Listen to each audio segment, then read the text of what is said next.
Hello. মনে যে আনন্দ লাগে না, মানে মনটা রিলিফ পাই তো আমি। আজকে একটু অন্য ধরনের কবিতা বলি। প্রস্টিটিউট। আমি প্রস্টিটিউট নই, বিশ্বাস করো তোমরা। আমি প্রস্টিটিউট নই, আমায় প্রস্টিটিউট বানিয়েছো তোমরা। হ্যাঁ, তোমরাই। সুরেশকে বলে এলাম। আমার স্বামী, আমার সন্তান, আমার মা, বাবা, ভাই, বোন, শ্বশুর, শাশুড়ি, আমার পরিবার, আমার সমাজ, আমার আশেপাশে যারা আছে সবাই। মর্যাদা দাওনি কোনোদিনও আমাকে। তোমাদের চাহিদাগুলো তিলে তিলে আমার উপর করেছো সমর্পণ। আমাকে জন্ম থেকে শিখিয়েছ আমি অন্যের ইচ্ছাধীন।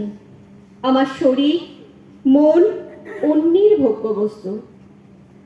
আমার আবেগকে ছিনিমিনি খেলেছ নিত্যদিন। আমার শব্দগুলোকে গলা টিপে খুন করেছ প্রতিনিয়ত। আমার চলার পথে শিকল পরিয়েছ পায়ে। তোমাদের নিত্য চাহিদাগুলো যোগান দিতে দিতে আমরা হারিয়েছি আমার শরীর, আমার আবেগ, আমার মন।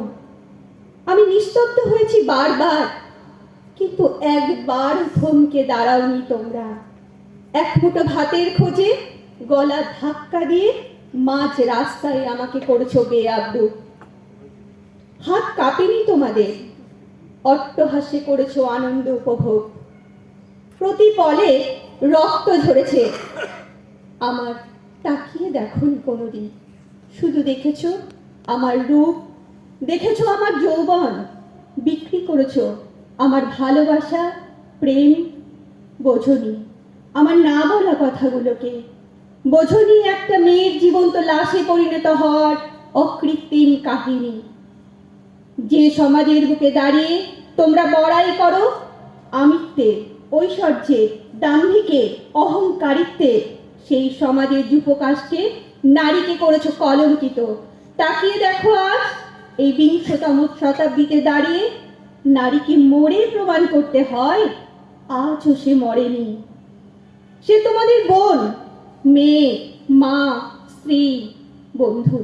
বিশ্বাস করো তোমরা, আমি আজও বেচিনি আমার শরীর, আমার মন, আমার আবেগ, আমার প্রেম, আমার ন্যায়, নীতি, আদর্শ।